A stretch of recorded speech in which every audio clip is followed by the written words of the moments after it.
Okay, fine people of the world, here I am in beautiful Fuzhou City in the Fujian province.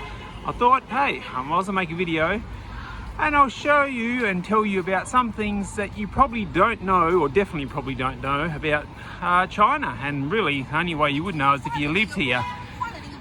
So in general, I always say China, China, China, but China is such a large country. Of course, every city has slight variations, and where possible I'll explain that, but if I miss out something, don't hold it against me. So let's get rolling, shall we?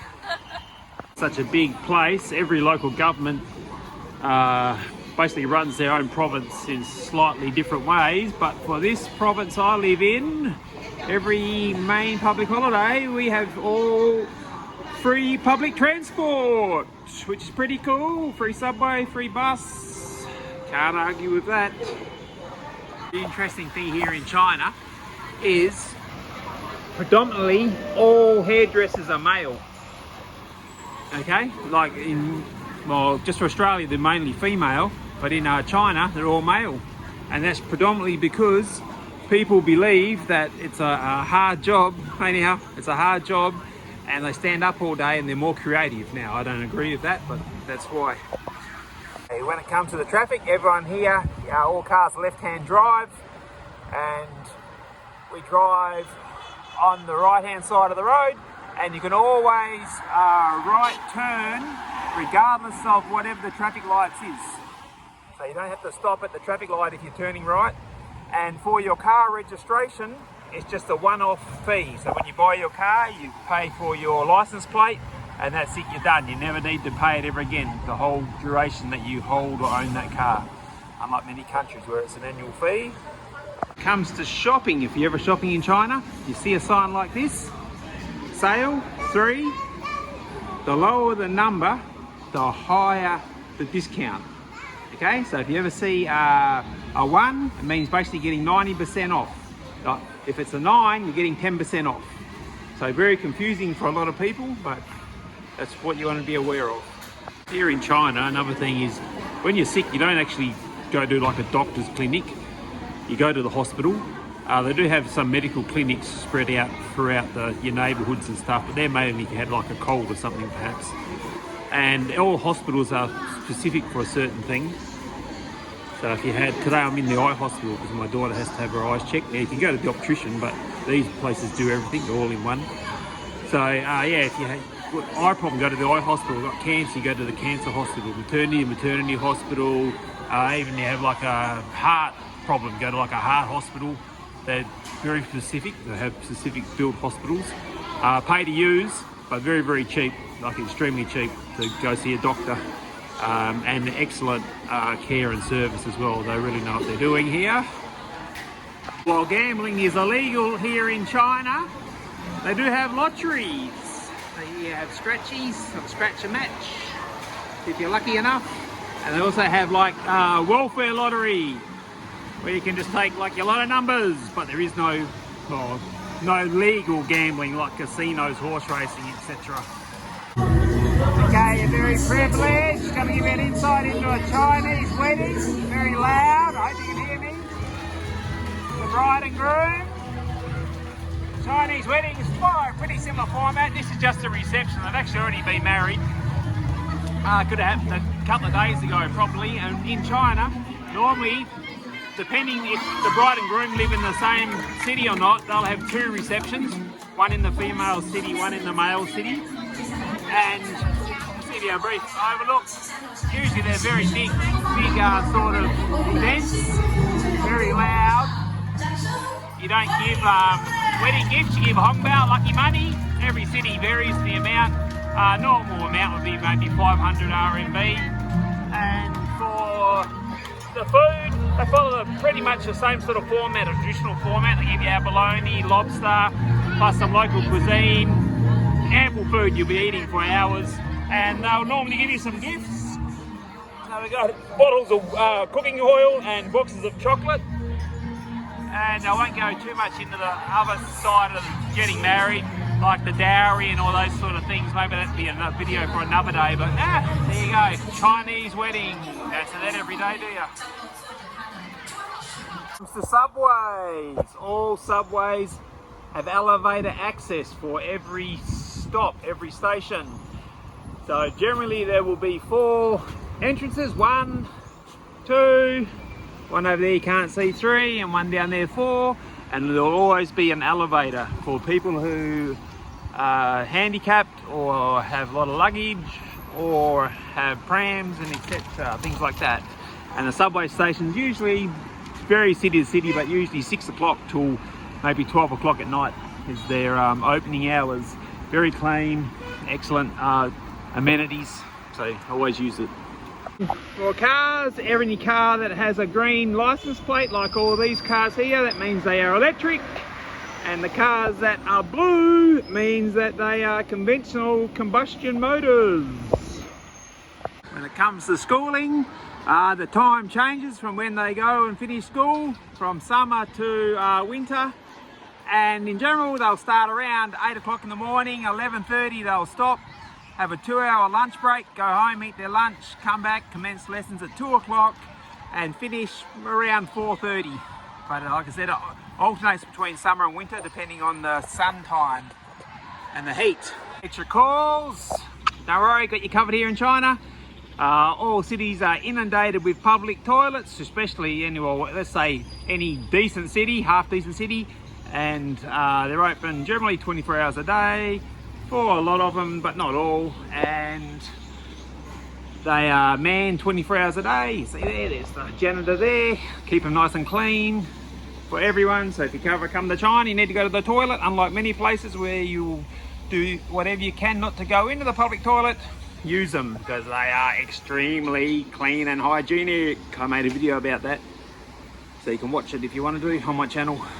Where you go throughout the cities, they'll have these little portable battery charge stations. To scan the code, take the battery, plug it in. You need your own cord, of course, it's compatible with your phone. And then whenever you finish charging your phone, just put it in another one that looks similar. You don't need to come back to where you originally got it from. Comes to Chinese department stores, they're really cool, to be honest. They're forever putting on displays. So here you can see here, obviously they have a dinosaur display, and for all department stores, they usually follow a very similar format. They'll have one floor dedicated just for children, so this floor here where we're looking at, they'll have all activities, games, you name it, they have it. They'll have another floor just for shoes, another floor for women's clothing, another floor for men's clothing, usually another floor for children's clothing, and usually they'll dedicate 1 or 2 floors for eating. And most department stores are usually about 4 or 5 stories, very common. You don't see many smaller than that really. Yeah, and these are very short term. They'll be here maybe a month, 6 weeks at the most, and they'll put a new theme in. For anyone that follows China, you know they're leading the world now in electric vehicles, and cities are inundated with these charging stations. So you never have to worry about charging your car up. Plus, where you live in your communities, you have underground car parks in, say, 90% of all communities, and they'll have charging stations there as well now. And the same for your e-bikes. Where you live, you have all the e-bike charging stations, and e-bikes are probably the most common form of transport here in China. Electric bikes, e-bike. Because many parents are very busy, they don't have a chance to pick their children up and take them home for lunch. They come to these places here, and basically they provide the children with a safe environment, they give them meals and somewhere to do their homework, and they can also go to these places after school. Very common, especially for parents of younger children where the child can't stay home by themselves. It's a very well prepared country, and they try to alleviate problems before they happen. So I live in the southern part of China, and we are very prone to typhoons. We would normally get perhaps 10, 12 a year. They don't all hit directly, but we'll get that many warnings. So they build all these man-made canals to help alleviate all the stormwater damage. Very common for this part of China. Most cities will have at least 1 or 2. A city like this, we're in the capital city, it's inundated with them. They crisscross the whole city because in the past, a long time ago, they did have some large stormwater damage, so they rectified it now. In China, you see a lot of big banks, main offices and financial centres. They always have big lion statues at their entrances. And in China, the lion represents authority and prosperity, and because it's a divine beast, it also, by their beliefs, it wards off evil spirits, can help preserve wealth. So there you go, that's why we have all lions in front of all the financial institutions, or not all, but most. To mention, all schools have security, kindergartens all the way to middle school and high school. And the security's there. Actually, the people man the gates 24 hours a day, but these people, they're only here during the school opening hours. In China, most people live in large housing communities like this. You probably say 95% of the population, the other 5% perhaps in villas or something. And here there is no land or water rates or taxes, which most people pay every year in most countries. So what happens here is every year, or you can pay monthly, you pay what's called a community management fee, and that is based upon how large your apartment is, and the cost varies between normally 2 RMB to 5 RMB for most Chinese cities would be very, very common. So very cheap to live, and that covers all grounds, maintenance, rubbish disposal and security. You're talking about security. All communities have their own security. So generally they all look like this. They'll have car access, and e-bike and pedestrian access, man, 24 hours a day. And it's very, very uncommon that there would be any community that doesn't have that, regardless of the age or the quality of that community. When it comes to the tidiness of cities, why they're so clean and tidy is they're forever cleaning throughout the day. So this guy's obviously just steam cleaning the sidewalk, but you'll see people sweeping with their big leaf. They make brooms out of leaves, and that's why when you look around, it's very, very tidy, no rubbish. Because unlike some cities where they only clean when the city closes down at night, they clean throughout the whole day, 24 hours a day basically. Here you go, just like I told you. They are always forever cleaning, sweeping. They have these big brooms made of leaves because they're more efficient than anything else you can use. Very clever, these people in China. And that's why, doing a good job, sweetheart, that's why our cities are so clean. Thinking about China, we're just in the park having an evening picnic, just here. And I like to prepare my own food and drinks, however many people don't. So you can see these people here, I'll just quickly show you without intruding in their privacy. People over there, what they did is they ordered some food and got it delivered to them. And so basically you can just order anything you want, and it doesn't have to be takeaway. It could be from the supermarket or whatever, and they'll ping your phone to your direct location and bring it straight to you. So hypothetically, if I wanted to get some fruit and some water from a supermarket, I could order it right now, and normally I'd get it within 15 minutes. It would be delivered straight to that tent. And I could chuck in a coffee and some KFC as well, and it all comes straight here to this location. So that's pretty cool, isn't it? Payment. Predominantly everything's paid by using your phone. Cash is very rarely seen. Okay, so you just come here, there's a plethora of scanning pay options. Just scan away, or they just scan your phone and that's how you pay.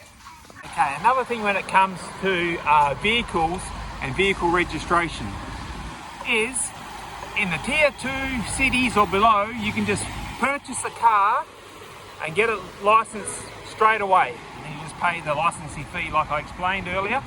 However, in the tier 1 cities, there's cities such as Guangzhou, Shanghai, Beijing, etc. The very big cities that you've probably heard of.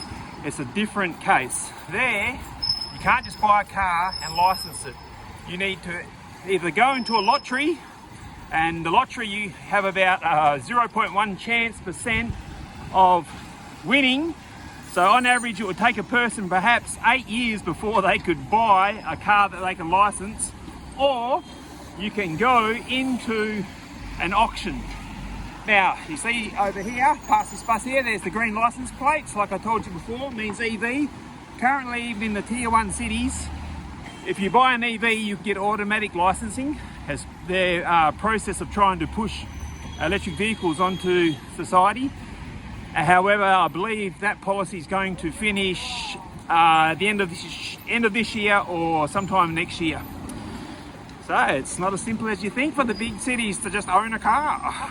Another thing with schooling, this is obviously a kindergarten here, is for kindergartens, predominantly they're private, but there are municipal kindergartens, so government kindergartens, and in general they don't have any zoning, so anyone can go to them as long as there's a vacancy. But like, because China is so big and every province has their own policy, it can slightly vary. However, when it comes to middle school and high school, or primary school, middle school, high school, it's a different case where zoning comes into effect, and this is in many countries. And what generally will happen here, if the parent thinks it will benefit their child, is they will sell their family home and purchase another one close to what they regard as a top tier educational institute. So if there's a school they believe is the best one in their city, they'll sell their family home and relocate to that area.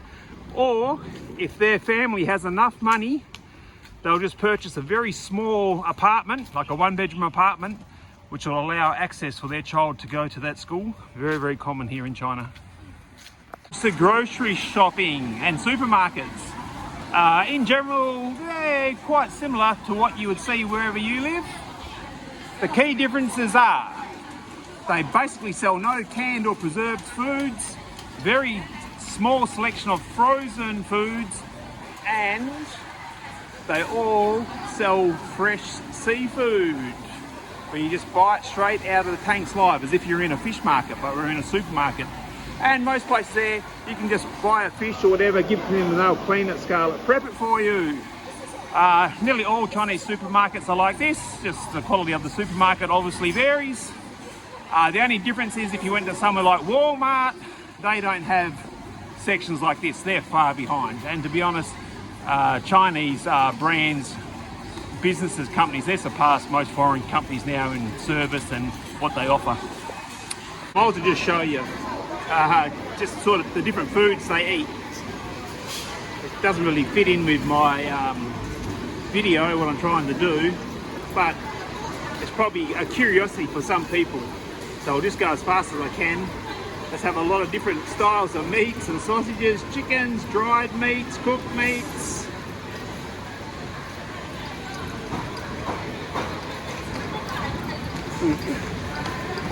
One thing you want is variety, lots of variety. This is just the deli section, obviously. Get like all fried breads, dim sims, steamed buns, all that sort of stuff. Get your normal crap, pizza, duck, pig, goose. Oh yes, that's delicacy for this city, Leeds Road. You probably think of it a bit like sweet and sour pork, but it's 100 times better. Roast chickens. Oh, this stuff's very nice. Pork crackle, jigor. Shoo shoo. Hey, shoo shoo. That guy's deaf, can't hear.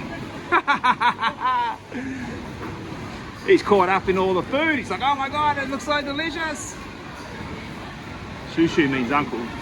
Jiagor means excuse me. So I was trying to say, excuse me, uncle. And I was going to ask him to move, but I think he was deaf. Okay. This is very considerate, right? You see those old people there? They're getting walked out to their bike or their car by the staff because it's just started to rain. They're all out here willing to help. There's my wife there. They're asking her, does she want an umbrella? Only in China will you see this sort of service.